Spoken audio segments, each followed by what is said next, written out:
Olá, meu mano Edivaldo, tudo bem? Bom dia, Rafael. Bom dia. Aqui agora viemos conhecer a cachoeira a 10 minutos de barco do condomínio Vitrine do Lago. É um passeio gostoso e um lugar bacana de fazer um piquenique também, né? O que você achou disso aqui? Isso aqui, em uma palavra e muitas palavras. À vontade, querido irmão. Uma palavra, paraíso. Amém. Olha que água transparente.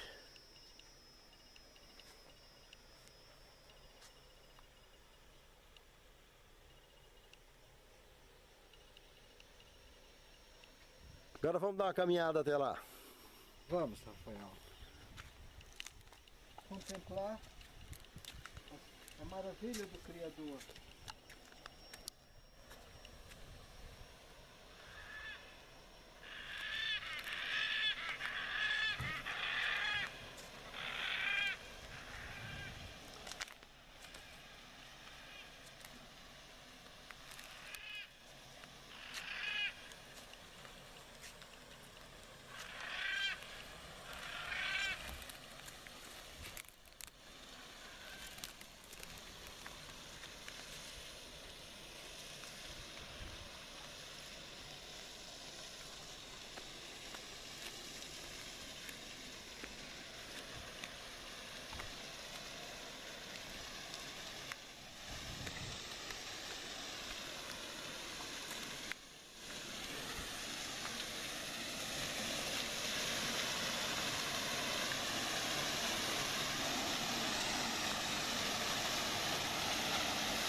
Aqui é o ponto que o Ribeirão dos Negros cai dentro do lago. E é uma água gostosa para tomar banho.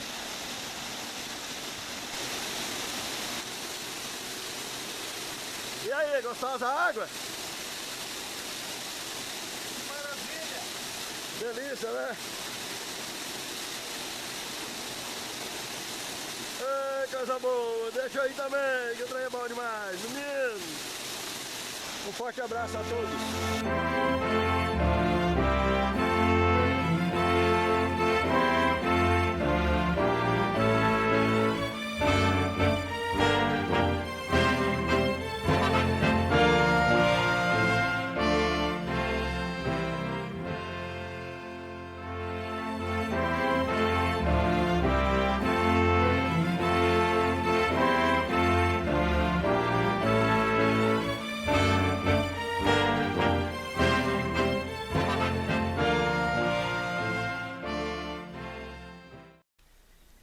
Olha que coisa maravilhosa. Só o canto dos pássaros, do vento, o barulho do vento. Bonito, né? Ouvir o vento. Estudar a lição no lugar assim é realmente muito bacana, né? É uma oportunidade rara, né? É um privilégio, é uma dádiva. Amém. Amém. Vamos fazer uma oração para a gente começar? Vamos. Santo Deus, muito obrigado, Senhor, por esse momento tão gostoso de podermos abrir a Tua Palavra em plena natureza que Tu criastes e podermos buscar nela o sustento para a nossa fé. Capacita-nos, Senhor, a compreensão do tema que estudaremos, nos capacite a que possamos praticar com isto e que possamos principalmente sermos usados como instrumento nas Tuas mãos para levar aqueles que nos cercam, para que assim possamos cumprir com a missão que Tu tens confiado a cada um de nós. Santifica-nos na Tua Palavra, porque a Tua Palavra é a verdade. É o que te suplicamos, agradecidos, em nome de Jesus. Amém, Senhor. Amém. Ansiando por mais. 1 Coríntios capítulo 10, verso 6, é onde tem o texto principal, que diz o seguinte: ora, Essas coisas se tornaram exemplos para nós, a fim de que não cobicemos as coisas más como eles cobiçaram. Na realidade, meus amados irmãos, 1 Coríntios capítulo 10 e também Hebreus capítulo 4 nos apresenta espontaneamente que a única forma de alcançarmos o verdadeiro descanso, que é o descanso de Deus e não o nosso, porque o dele é eterno, o nosso é passageiro, por melhor que seja. A melhor maneira é havendo uma entrega absoluta, uma entrega que ele possa de fato guiar a nossa vida, guiar os nossos desejos e assim termos condições de superar a nós mesmos, as nossas más tendências, os nossos maus hábitos e aquilo que realmente nos prejudica, por mais que muitos pensam o contrário, que não esteja prejudicando. E não adianta a gente tapar sol com a peneira, porque a verdade, ela liberta. Quando a gente conhece ela de fato, ela liberta. Mas precisamos do poder de Deus para isso. Por isso, é fundamental entendermos o que é o descanso de Deus. E assim estaremos tirando lições nesse tema, trabalhado em 1 Coríntios capítulo 10, de verso 1 a 11, como também no livro de Hebreus capítulo 4. No segundo tema, batizado em Moisés. É um dos comentários feito aí dentro desse contexto. Para que fique bastante claro para nós esse tema, eu vou pedir aqui o Edivaldo que ele leia para nós o que está escrito em 1 Coríntios capítulo 10, verso de 1 a 13. Pois não quero, irmãos, que ignoreis que nossos pais estiveram todos debaixo da nuvem, e todos passaram pelo mar. E na nuvem e no mar, todos foram batizados em Moisés, e todos comeram do mesmo alimento espiritual. E beberam todos da mesma bebida espiritual, porque bebiam da pedra espiritual que os acompanhavam. E a pedra era Cristo. Mas Deus não se agradou da maior parte deles, pelo que foram prostrados no deserto. Ora, estas coisas nos foram feitas para exemplo, a fim de que não cobicemos as coisas más como eles cobiçaram. Não vos torneis, pois, idólatras, como alguns deles, conforme está escrito: o povo assentou-se a comer e a beber, e levantou-se para folgar. Nem nos prostituamos, como alguns deles fizeram, e caíram num só dia 23.000. E não tentemos o Senhor, como alguns deles o tentaram, e pereceram pelas serpentes. E não murmureis, como alguns deles murmuraram, e pereceram pelo destruidor. Ora, tudo isso lhes acontecia como exemplo, e foi escrito para aviso nosso, para quem já são chegados os fins dos séculos. Aquele, pois, que pensa estar em pé, olhe, não caia. Não vos sobreveio nenhuma tentação, senão humana, mas fiel é Deus, o qual não deixará que sejais tentados acima do que podeis resistir. Antes, com a tentação também dará o meio de saída para que a possais suportar. Meus irmãos, nós poderíamos chamar esse trecho de 1 Coríntios 10, de 1 a 13, de O Evangelho segundo Paulo. Irmãos, ele sintetizou o Evangelho todo nesses 13 versos. Poderia-se dizer que ele sintetizou a Bíblia toda nesses 13 versos aqui escritos em 1 Coríntios capítulo 10. Quando ele comenta aí do povo de Deus do Antigo Testamento, chamando atenção para o povo de Deus do Novo Testamento, e trabalhando com a linguagem de fins dos tempos, irmãos, nós estamos percebendo aí que não é um indivíduo que está falando apenas de passado e presente, mas de alguém que está fazendo uma montagem de paralelos até o futuro. Nós não estamos falando de um mortal, nós estamos falando do personagem que estava motivando e que estava conduzindo Paulo nessa fala que ele escreveu, o Espírito Santo. O Espírito Santo mostrando que toda a questão da Bíblia Sagrada se chama salvação. Toda a questão da Bíblia Sagrada se chama redenção. Se precisamos ser redimidos, se precisamos sermos restaurados, é porque, na verdade, por nós mesmos, nós já estamos destruídos. Morte é o verdadeiro sentido de todo aquele que virou as costas para a vida.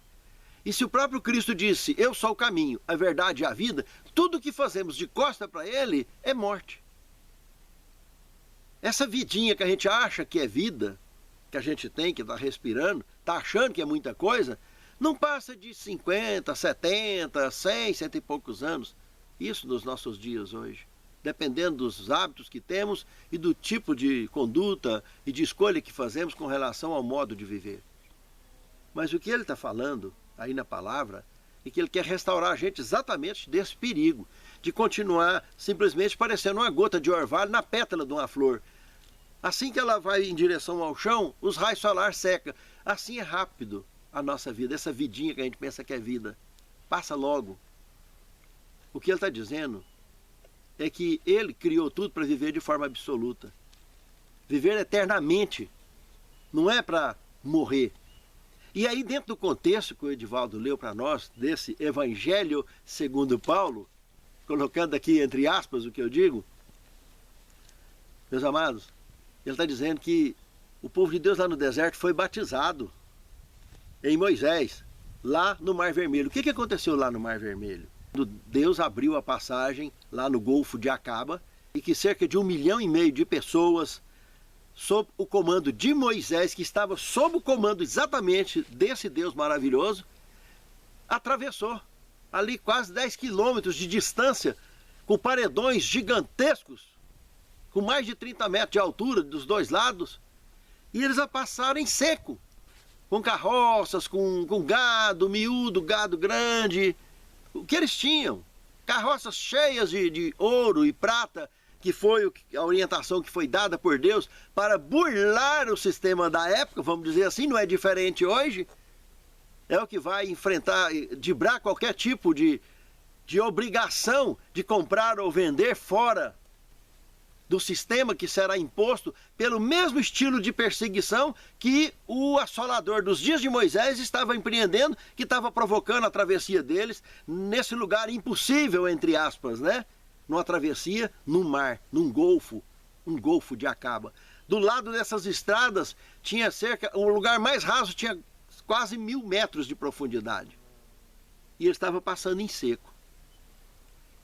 Nós estamos falando em alto mar, meus amados irmãos. E Deus estava guiando esse povo, mostrando o impossível para eles. E o mais impossível é por nós mesmos alcançarmos a nossa condição original que fomos criados, raça pura, para viver eternamente. Deus não criou nada para morrer. Tudo é para viver, porque Ele é vida. Quando vira as costas para Ele, encontra trevas e encontra morte. Porque é o que Lúcifer fez um dia no céu e está montando um exército desde então para seguir com ele nessa mesma direção. Mas porque tem tantos milhões de anos, né, que isso aconteceu, ele já se convenceu que a morte não vai acontecer. Porque ele, especialmente, está vivo até hoje. Onde quer que ele esteja vivendo, ele está vivo até hoje. E continua convencendo esse exército de que as trevas é melhor do que a luz. E, lamentavelmente, a igreja de Laodiceia, quando a gente olha em Apocalipse, no capítulo 3, sobre esse assunto, mostra pessoas dormindo hoje, no último período da igreja cristã. E as pessoas deveriam estar acordadas. E as pessoas que estão dormindo lá, elas estão dormindo porque elas estão mornas. Mornidão. A mornidão é muito prazerosa, né? Ficar na água assim, bem quentinha, bem tranquila, enquanto o frio está consumindo para tudo quanto é lado. Alimentado uma comida também morninha é muito melhor do que uma comida muito quente, que queima a língua, não é mesmo? As pessoas que vivem sob a mornidão de Laodiceia, aí no contexto do Apocalipse, está dizendo o Senhor que ele vai ser vomitado. O que a palavra de Deus está nos apresentando aqui em 1 Coríntios, capítulo 10, verso de 1 a 13, está chamando a minha e a sua atenção. Para parar de ficar prestando atenção nessas coisas que estão por aí, que tem aparência de vida eterna, que tem aparência de ter valor de fato, para olharmos para o que tem de fato valor, o Senhor, que é o caminho meu, seu e de qualquer um que nos cerca. Caminho, verdade e vida no verdadeiro sentido. No verso 10 aí de 1 Coríntios 10, que o Edivaldo acabou de ler para nós, está dizendo que muitos não só provocaram o Senhor e teve vários tipos de consequências, né, como serpentes, etc. Mas aí no verso 10 ele está falando de uma pior. Está falando do anjo da morte. O exterminador. O exterminador, irmãos, ele chega diante de cada um de nós estritamente em duas situações. Primeira, cumpriu a missão? Então aí ele chega para nos conduzir ao descanso, para podermos aguardarmos o Senhor chegar para nos ressuscitar. Segundo, se não cumpriu e nem vai cumprir com a missão, Deus já viu que não tem jeito, não tem conserto. Então não vai funcionar, então ele deixa você bater de frente com o exterminador, esse anjo da morte.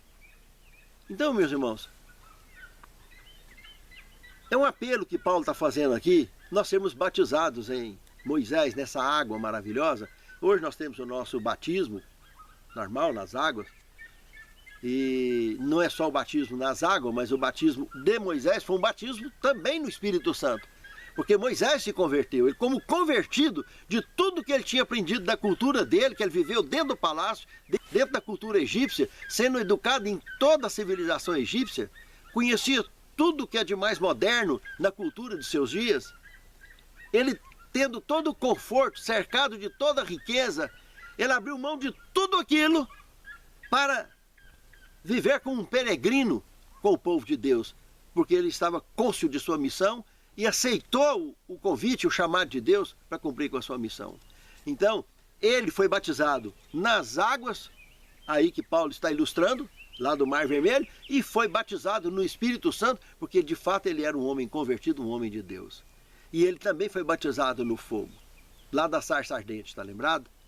Então, o entusiasmo necessário para poder cumprir com a missão. Ele foi o primeiro batismo que ele recebeu. O último batismo que ele recebeu foi justamente o da água. Ele já foi para a água convertido e cônscio da missão dele. Pense nisso, amado irmão. Façamos o mesmo, para que possamos ter o entusiasmo e a disposição necessária de cumprir com a missão que Deus tem confiado a mim e a você. No terceiro tema, ritual e sacrifícios. Aqui nós estamos analisando alguns temas descritos no livro de Levítico, capítulo 4, verso 32 ao 35, como também comparando com João, capítulo 1, verso 29, e 1 Pedro 1, de 18 a 21. Se você estudar esses três textos bíblicos aí, basta eu pegar um deles, que é João 1, 29, que está dizendo o seguinte: João Batista aponta o dedo para o seu primo, que ali ele não estava vendo nada de primo mais. Ali ele estava revelando quem de fato era aquele indivíduo. Eis o Cordeiro de Deus que tira o pecado do mundo. João Batista, ele não estava consciente normalmente do que ele estava falando. Qual é a prova que eu tenho disso? Ah, tem sim. Está lembrado que quando ele estava preso, muito depois disso, ele enviou 2 dos seus discípulos até Jesus para poder indagar Jesus se ele de fato era aquele que devia vir? Ora, ele não estava aqui no verso 29 do capítulo 1 do Evangelho de João, afirmando que ele era essa pessoa? Como que depois, só porque ficou preso, passou algum tempo ali, ele queria ter certeza se ele era ele mesmo? Ali está a questão.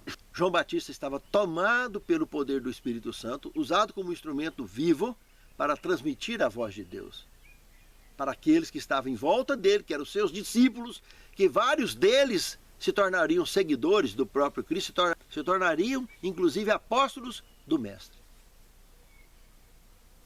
Ele foi usado como instrumento vivo na mão de Deus. Então ele estava tomado, ele estava embriagado pelo poder de Deus. Em estado de total êxtase, ele transmitiu essa mensagem. Ele não estava consciente, senão ele jamais ia mandar perguntar se de fato ele era. Porque o que ele estava aqui imaginando é alguém que ele cresceu com ele. Era alguém que tinha diferença aí de menos de um ano, de um para o outro.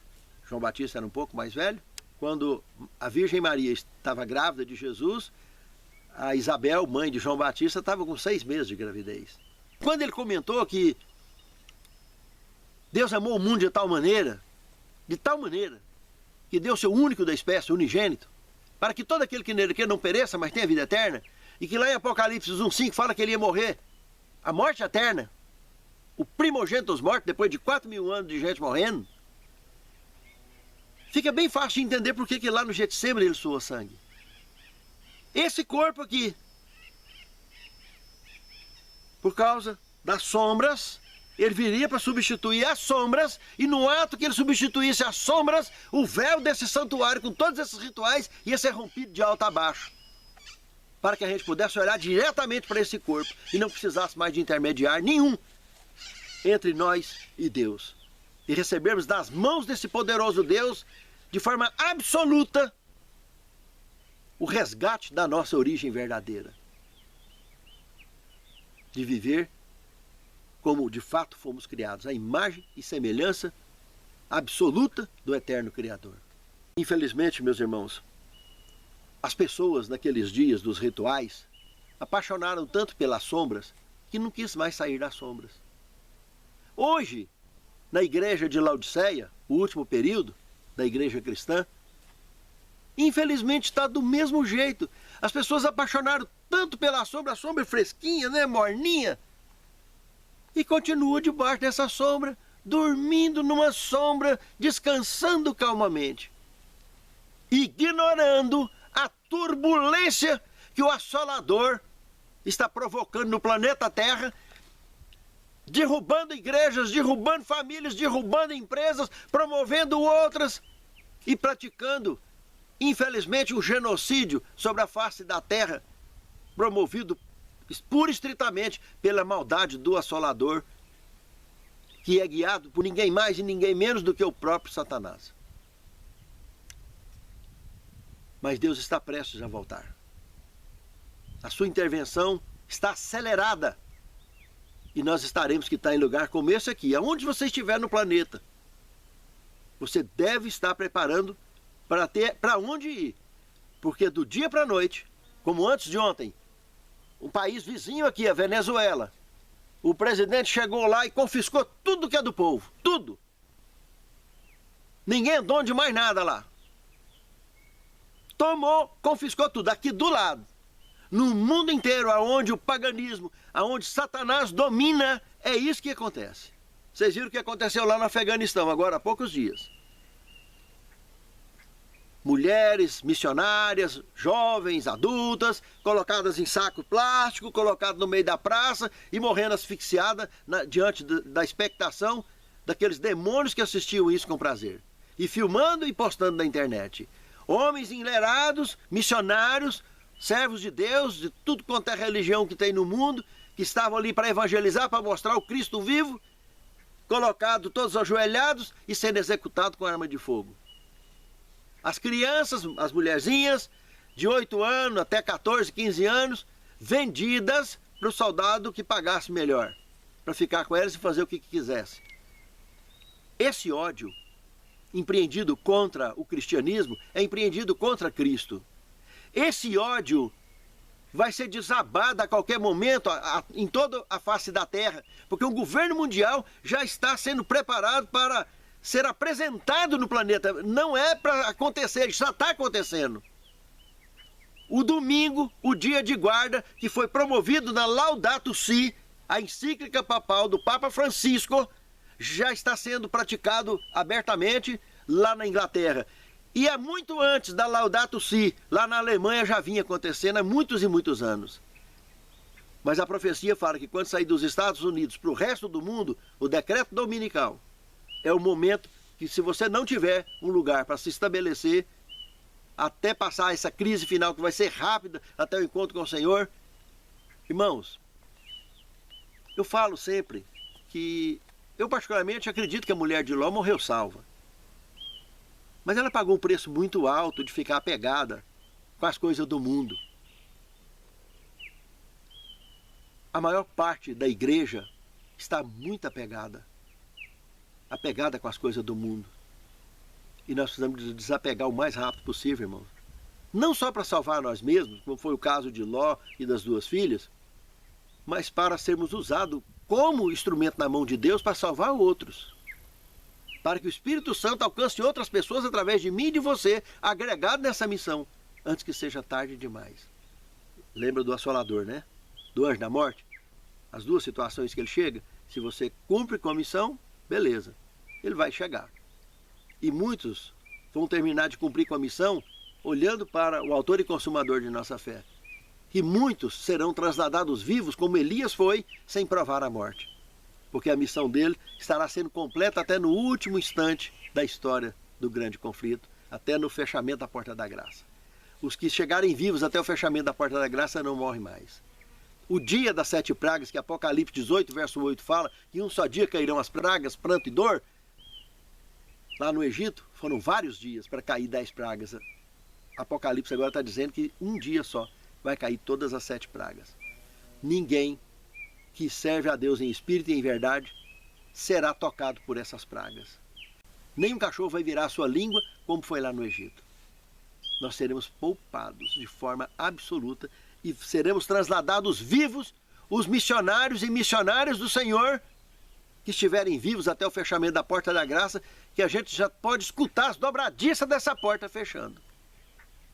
Aonde o Senhor se levantará e dirá, está feito. O limpo que se limpe ainda mais e o sujo que se suje ainda mais. Essa expressão estamos prestes a ouvi-la. Já dá para perceber o trono do Senhor sendo arrastado do chão para que ele se levante dizendo está feito. Já está dando para ouvir esse movimento dele se apoiando no trono para se levantar para dizer está feito. Pense nisso, amado irmão. Está muito perto. Vamos cumprir com a missão que ele tem nos convidado. Para que nós possamos nos unirmos a toda a hoste celeste em prol dessa campanha, dessa missão que se chama Missão do ID. E pregar a todo o povo, tribo e língua, no mundo ao nosso redor. No quarto tema, o exemplo de descanso. Eu vou pedir aqui o Edivaldo para que leia Hebreus capítulo 4, verso de 1 ao 11, para a gente tirar uma reflexão sobre esse tema. Muito bem. A entrada no descanso de Deus. Portanto, tendo-nos sido deixado a promessa de entrarmos no seu descanso, temamos não haja algum de vós que pareça ter falhado, porque também a nós foram pregadas as boas novas, assim como a eles, mas a palavra da pregação nada lhes aproveitou, porquanto não chegou a ser unida com a fé naqueles que a ouviram. Porque nós, os que temos crido, é que entramos no descanso, tal como disse. Assim jurei na minha ira, não entrarão no meu descanso, embora as suas obras estivessem acabadas desde a fundação do mundo. Pois em certo lugar disse ele assim do 7º dia, e descansou Deus no 7º dia de todas as suas obras, e outra vez neste lugar não entrarão no meu descanso, visto, pois, restar que alguns entrem nele, e aqueles a quem anteriormente foram pregadas as boas novas não entrarão por causa da desobediência. Determina outra vez um certo dia, hoje dizendo por Davi, depois de tanto tempo, como antes fora dito, hoje, se ouvirdes a sua voz, não endurecerás os vossos corações, porque, se Josué lhes houvesse dado descanso, não teria falado depois disso de outro dia. Portanto, resta ainda um repouso sabático para o povo de Deus, pois aquele que entrou no descanso de Deus, esse também descansou de suas obras, assim como Deus das suas. Ora, à vista disso, procuremos diligentemente entrar naquele descanso, para que ninguém caia no mesmo exemplo de desobediência. Meus amados, o que o Edivaldo acabou de ler fecha por completo o que nós abrimos estudando nesse tema, o descanso de Deus. O descanso de fato verdadeiro, que Cristo falou: vinde a mim todos que estáis cansados e sobrecarregados, que eu vos aliviarei. E deu motivos claros, porque o peso e o fardo deles são leves e suaves. Meus queridos, aqui está falando claramente de uma fé genuína. As pessoas que têm fé genuína olham com olhos da fé tudo que está acontecendo. Esse cansaço, essa turbulência do planeta, o que está acontecendo, eles buscam a forma de ter alívio e de ter o descanso de Deus neles mesmos, para que eles tenham força de recarregar as suas baterias e trabalhar com o poder de Deus, fluindo pela nossa respiração, fluindo pela nossa razão de ser e de viver. O tema da perseverança e fidelidade é fundamental nessa compreensão desse estudo aqui, desse tipo de cena que o Senhor está nos apresentando aqui nessa revelação. Uma outra coisa muito séria que também foi comentada aqui, Edivaldo leu aí na última parte do verso 3, está dizendo que a obra terminada desde a fundação do mundo é onde está relacionando todos os salvos dentro da onisciência do Criador. Se você for lá em Apocalipse, no capítulo 17, no verso 8, você vai ver um lado oposto. Aqui está mostrando então em Hebreus os salvos, que ele já sabe quem é, né? Desde a fundação do mundo. E lá em Apocalipse 17, verso 8, ele está comentando de um grupo que está perdido, que os nomes não estão escritos no livro da vida do Cordeiro desde a fundação do mundo. Irmão, presta atenção. Nós estamos falando de um Deus absoluto que não tem futuro, nem passado e nem presente. Simplesmente ele é absoluto, ele é eterno. E tudo que ele criou é assim. Fiquem ligados no que ele está mostrando aqui, meus amados. Quando ele fala em fundação do mundo, ele está falando de Gênesis, capítulo 1, verso 1. No princípio, formou o Senhor Deus os céus, plural, e terra, no singular. Só que essa terra, verso 2, está falando que essa terra era sem forma e vazia. Que ele deixou aqui. Está sendo estabelecida aqui nessa linguagem a fundação da terra, mas deixada sem forma e vazia. E havia trevas sobre a face desse abismo, e o Espírito Santo movendo sobre a face das águas. O plural da palavra Elohim, que na realidade é plural, né? O correto teria sido traduzido no plural, mas não traduz para não dar confusão, justamente o politeísmo que tem sobre a face da terra e não causar confusão no cristianismo, né? Mas se fosse traduzir correto, seria deuses com D maiúsculo, porque é Pai, Filho e Espírito Santo. Elohim criou, fundou essa terra e deixou sem forma e vazia, e já vinha num rastro de criação, não só da Via Láctea, que tem 13 bilhões e meio de anos, mas uma terra que tem somente 4,6 bilhões de anos. E assim mesmo, nesses bilhões de anos, está aí dizendo a palavra de Deus, que na fundação dessa terra, que foi há mais de 4 bilhões de anos atrás, numa Via Láctea que foi há mais de 13 bilhões de anos atrás criada, mostra que esse Criador já vinha criando o universo e continua criando. E quando o telescópio Hubble parou as suas atividades, encerrou, deixou catalogado já mais de 2 trilhões e meio de galáxias no universo.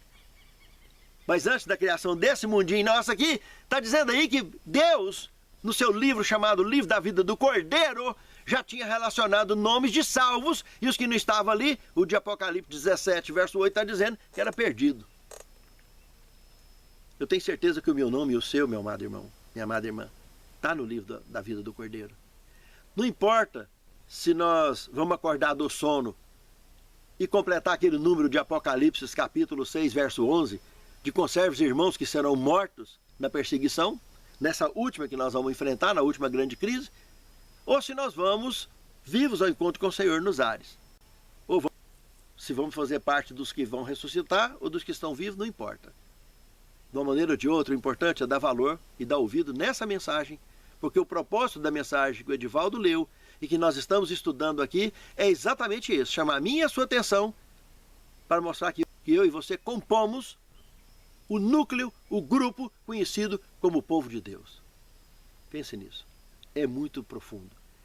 E o que o Edivaldo leu, nós fecharemos os demais temas da semana, analisando daqui o conteúdo que o Senhor tem preparado para nós. Bora lá. Quinto tema, não endureçam o coração. Nós vimos no quarto tema um exemplo de descanso. Um descanso diferenciado. Não é o descanso comum do jeito que a gente imagina, né? E vocês viram na leitura que o Edivaldo fez aí de Hebreus capítulo 4, que tem um descanso diferenciado, um descanso de Deus, né? E que até, inclusive, comentou sobre o descanso sabático também. Mas nós vamos aqui mergulhando no tema aqui para ver o que a palavra está apontando para nós. Do verso 4 ao verso 7 de Hebreus 4, dá para concluirmos seguramente que endurecer o coração quanto a essa verdade é um suicídio consciente, meus amados. Porque se o seu nome está no livro da vida do Cordeiro, por que de uma hora para outra você resolve ter o seu nome riscado de lá, que temos registros bíblicos de nomes riscados, para que eu não risque o seu nome do livro? Não dá tempo aqui de a gente entrar em muitos textos bíblicos e muitos detalhes sobre esse tema, mas temos registros bíblicos de nome riscado do livro da vida. Porque as pessoas descolhem isso que Paulo foi usado como instrumento na mão de Deus para advertir. Endurecer o coração. As pessoas que endurecem o coração, irmãos, eu comparo assim, que o Espírito Santo é uma... Imagina uma vela acesa. É a luz, representando então o Espírito Santo. A pessoa, quando endurece o coração, é o mesmo que pegar um paninho molhado e jogar em cima desse fogo. Jesus diz que estou à tua porta e bato, chamando a minha e a sua atenção. Se, ele mostra um se você abrir, porque ele sabe que essa porta não tem fechadura para o lado de fora, porque ele deu o livre-arbítrio, fechadura do lado de dentro só, a maçaneta só do lado de dentro. Então, se a gente abrir, ele vai entrar, vai cear conosco e nos condicionar, nos habilitar, que é só ele, para nos ajudar a vencer nós mesmos. Porque senão, nós mesmos cometeremos esse suicídio, endurecendo o coração, não abrindo a porta, não permitindo que o Salvador da nossa condição nos salve. Cumpra com a missão divina dele em nós. Se ele cumpre com a missão divina dele em nós, ele usará todos nós como vaso na sua mão, um vaso escolhido para encher de bênção, como instrumentos vivos na mão dele para ele tocar a música da salvação para o mundo ao nosso redor. E nós possamos arrastar multidões aos pés de Cristo. Seja com a nossa oração, seja com o nosso testemunho, seja com as nossas palavras, seja com as nossas ações. Endurecer o coração é um verdadeiro suicídio. É você suplicar a Deus, com as suas atitudes ignorantes, conscientes ou não, para se excluir de tudo que ele fez, mostrando o amor dele, dando o seu único da espécie, para pagar o preço que ninguém mais, criatura nenhuma, tinha condição de pagar. Morrendo a morte eterna, ressuscitando dela, para que eu e você pudéssemos ter vida. E a vida eterna. Não é essa vidinha, não. Vida eterna. Um outro ponto aí do tema, o verso 8 e o verso 11 do capítulo 4, eu diria que isso é uma referência direta a Isaías 66, de 22 a 23. Esse descanso sabático aí mencionado. Atribuir nele ao descanso de Deus. Um descanso diferente daquele que Josué apresentou. Por que diferente? Porque aí no contexto, ele está dizendo claramente que se Josué tivesse apresentado o descanso de fato, vamos dizer assim, que fosse absoluto, não precisava de mostrar um outro descanso que também é sabático. Por quê? É o mesmo que Isaías apresentou. Isaías 66, 22 e 23 está dizendo que no novo céu e na nova terra que eu hei de fazer, meu irmão, está mostrando não só a condição de Criador, que é mencionado com dignidade no quarto mandamento da lei de Deus, que é o Criador, é o único mandamento que mostra e prova que Deus é o Criador, está mostrando que ele é o Criador, mas o que Paulo está mostrando aqui, que Josué não tinha como mostrar, é que esse Cristo que morreu lá no Calvário é também Redentor. Josué pôde mostrar o sábado para os hebreus, mas ele não tinha muito como mostrar o Cristo para eles, porque ele estava vivendo no tempo da sombra. E mal sabia ele que o povo ia ficar tão apaixonado na sombra que quando o corpo chegasse, Eles preferiram mais a sombra do que a luz. Veio para que eram seus e os seus não quiseram. E ele teve que estender ao mundo gentio o que uma nação seleta, escolhida a dedo por Deus, não quis mais porque endureceu o coração. E deixou de ser povo de Deus como nação. E se quisesse continuar fazendo parte do povo de Deus, tinha que ser filhos de Abraão agora pela fé. Porque só pela descendência legítima perderam essa condição desde o momento em que eles rejeitaram a missão e obra do Messias. E o próprio Messias. Veio para que eram seus e os seus não quiseram. Ele convidou 12 apóstolos da sua nação para divulgar o evangelho. Um dos 12 fez o que a nação inteira faria como nação. Traiu, virou as costas, pediu a morte dele. Fez armação de todo jeito, até hipocrisia da forma de guardar o sábado, porque eles foram lá em pleno sábado pagar Pilatos para lacrar, para selar o túmulo. Porque eles não esqueceram que ele falou que ia ressuscitar no terceiro dia. Os próprios discípulos, o povo de Deus esqueceu do que ele tinha falado. Não acreditou quando ele ressuscitou, que estourou todos aqueles selos de aço naquela sepultura. Foi lá em pleno sábado pagar. Cometer hipocrisia religiosa, que é o que eles mais sabiam fazer. Inventaram dezenas de formas de guardar o sábado, coisa que a Bíblia não ensinou para ninguém. Deixou para cada um no seu próprio coração. Ele apenas revelou e pediu, lembra-te. A primeira palavra do mandamento, lembra-te. Aí o que Deus revela na sua consciência, você faz. Não precisa você querer pilotar a vida dos outros e dizer para alguém o que é que você deve, o que é que você não deve fazer, o que é para fazer, o que é que não é. Porque você tem contato com o Espírito Santo, com a luz. Ele só pediu para você, lembra-te. Não esqueça disso. E aqui, o descanso que Josué apresentou, o sábado, é o mesmo que Paulo está apresentando, só que com uma diferença. Ali, o Josué apresentou um em cima da sombra, para eles tentar entender e se preparar para receber o corpo. Aqui, eu e você, o que Paulo escreveu para mim, para você e para os dias dele, é que o corpo já veio. O corpo foi rejeitado. Veio para que eram seus e os seus não quiseram. Agora ele está sendo oferecido para o mundo inteiro, mas para voltar, e não para ir para um calvário, mas para poder nos convidar ao encontro com ele nos ares. Ele fala que vai enviar os seus anjos aos 4 cantos da terra com um rijo clangor de trombetas, recolhendo a mim e a você, para que possamos ir em direção ao céu e passar 1000 anos lá no céu, para depois voltar para resolver o problema de vez do pecado, onde será exterminado tudo o que é treva e tudo que é mal, tudo que é pecado.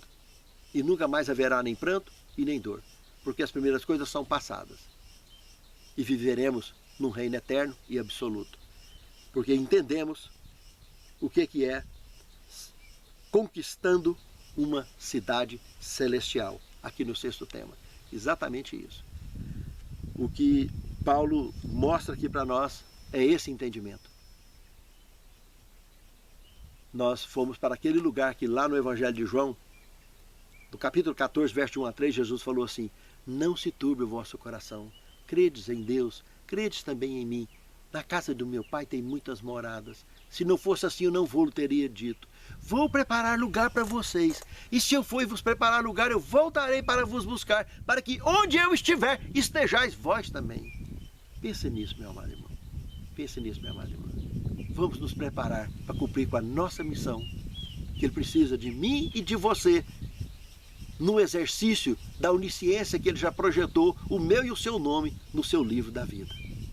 Que Deus abençoe a mim e a você. No 7º tema, conhecereis a verdade, reticências, e a verdade vos libertará.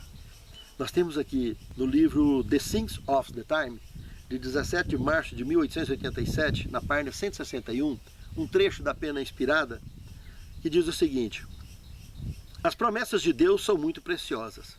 Devemos estudar sua palavra se quisermos conhecer a sua vontade. As palavras de inspiração, cuidadosamente estudadas e obedecidas na prática, conduzirão nossos pés por um caminho plano, onde podemos caminhar sem tropeçar.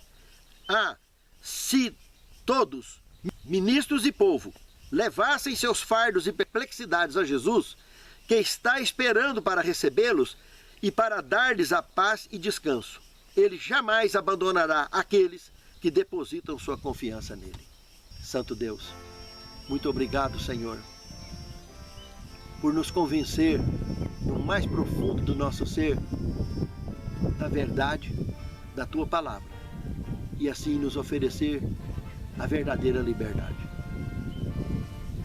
Nos abençoe, Senhor, para que nós possamos, pela Tua graça, vencer a nós mesmos, vencer as nossas más tendências e os nossos maus hábitos.